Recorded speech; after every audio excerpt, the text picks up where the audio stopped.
بلا بٹ کا بیٹا ٹیپو بٹ خادم حسین بٹ کے بیٹے جو جاوید بٹ، ان کی عرفیت ہے ٹونی بٹ. ٹونی بٹ کے پاس کمرہ نمبر 6. اچھا ایک عجیب سی بات، حسن اتفاق کہیں اس کو، عجیب بات نہیں، حسن اتفاق کہ میں بھی اس کمرے میں بیٹھا.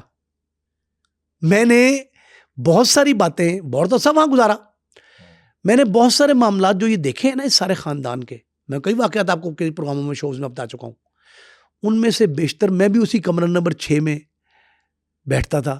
تو بعد میں مجھے یہ انہوں نے بتایا انتظامیہ نے ہوٹل کی کہ یہ وہی کمرہ ہے جہاں ٹیپو بٹ آ کے بیٹھا کرتا تھا. ٹیپو بٹ اس کمرہ نمبر 6 میں اکثر بیٹھتا تھا، اور یہاں بہت سارے واقعات جو ہیں نا وہ وہاں بیٹھ کے میں نے بھی دیکھے، اور کئی وہاں جرنلسٹوں کا بہت آنا جانا تھا. اب ہوتا کیا ہے کہ یہ جو اڈا تھا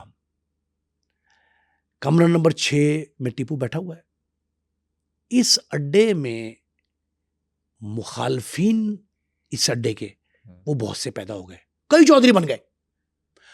ان چودھریوں نے اس اڈے کے خلاف ریشہ دمانیاں شروع کر دی. دیکھیں جب شہردار کو یہ پتہ لگ جائے کہ یہ بندہ، پرسنالٹی، یہ ادارہ، یہ تنظیم چڑھ رہی ہے، تو وہ اس طرح کی مخالفت کرتے ہیں کہ شہرداری دشمنداری میں تبدیل ہو جاتی ہے. کئی چودھری پیدا ہو گئے جن کو یہ خطرہ لاحق ہوا کہ کسی وقت بھی ہمیں چیلنج آ جائے گا بلے یا اس کے خاندان کی طرف سے. اچھا اس وقت تک ٹیفی بٹ یا گوگی بٹ ان کا کوئی نام و نشان نہیں، وہ بہت دور ہے. ابھی میں آپ کو بتاتا ہوں. اب ترتیب میں رہتے ہوئے میں آپ کو یہ بتا رہا ہوں کہ کسی شخص نے ایک مخبری کی. کس بارے میں؟ کہ بلا ٹرکاں والے کے اڈے پہ آزاد پاکستان گوڈز، اس کا نام ابھی تک وہی ہے، اس اڈے پہ چاندی سمگل ہو کے آئی ہے. پورا بھرا ٹرک چاندی کا سمگل ہو کے آیا ہے، اور وہ ابھی شہر میں تقسیم ہو جائے گی جن جن گاہکوں کو دی جانی ہے. ہوتا کیا ہے کہ یہ اطلاع ملتی ہے تو سی آئی اے کے ایک ڈی ایس پی تھے ایوب، میں ان کو ملا، دبنگ افسر تھے وہ. ایک انسپیکٹر احسن سلیم انسپیکٹر تھا سی آئی اے چونا منڈی.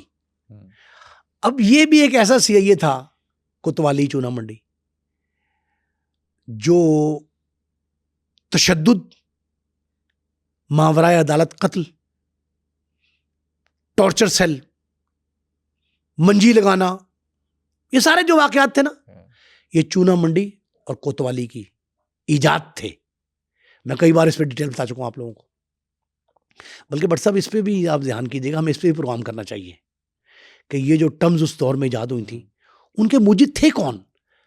ان میں یہ شامل تھے ڈی ایس پی ایوب اور احسن سلیم. انہوں نے چھاپا مارا. چاندی برآمد ہوئی یا نہیں ہوئی، مقدمہ درج نہیں ہوا. چھاپے میں نکلا کیا؟ چھاپے میں یہ مشہوری ہوئی، جو مخالفین کا کام تھا، ان کا مطمع نظر تو یہی تھا نا، مقصد مشن تو یہی تھا. یہ بات پھیل گئی شہر میں سینہ بسینہ. اس وقت پر سب ہر ایک جگہ سے دوسری جگہ اٹھ کے لوگوں نے جانا ہوتا تھا، اور ان کے اڈے پہ جرنلسٹ بھی آتے تھے.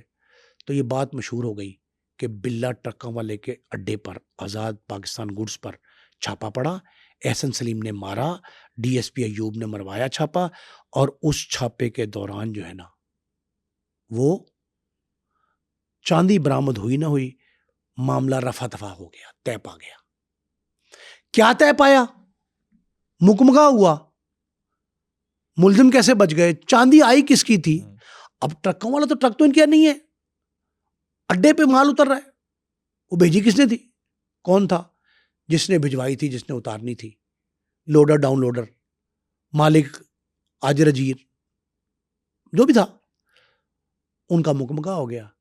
اور وہ چھاپا جو ہے وہ ریکارڈ پر نہیں آیا. میں نے بڑی ریکارڈ تلاش کرنے کی کوشش کی، ہر شخص نے زبانی اس کی تصدیق کی کہ جی یہ واقعہ چاندی کی سمگلنگ والا جو ہے نا ہوا تھا، لیکن وہ بلّہ جی کا اس سے کوئی تعلق ثابت نہیں ہوا تھا، لیکن جس نے بھیجی تھی، جس نے لینی تھی، اس پہ بھی کوئی الزام ثابت نہیں ہوا۔ اس دوران تیسرا واقعہ جنم لیتا ہے۔ میں نے 2 آپ کو واقعات بتا دیے قتل کے، ایک تیسرا واقعہ جنم لیتا ہے جو بلّہ ٹرکاں والے خاندان کے اندر اور باہر، اندرونی طور پہ اور بیرونی طور پہ دونوں طرح نہایت اہمیت کا حامل ہے۔ میں نے ایک نام لیا امیر الدین، اسے کہتے تھے امیر الدین اکبری والا، اکبری گیٹ کا رہائشی تاجر تھا وہاں، امیر الدین۔ اس کا میں آپ کو بڑے وثوق سے کہہ رہا ہوں، بلے اور ٹیپو کا کوئی براہ راست تعلق نہیں تھا اس واقعے سے۔ ہوتا کیا ہے کہ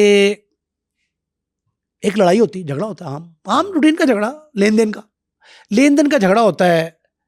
ذلے شاہ پپا، پنا پپا، ذلے شاہ نیفا، یہ وہی نیفا اور بابا 2 بھائی، محمد حنیف عرف نیفا، شفیق عرف بابا، ان کا جھگڑا ہوتا ہے امیر الدین اکبری والے سے، اور اس جھگڑے میں یہ جاتے ہیں نیفا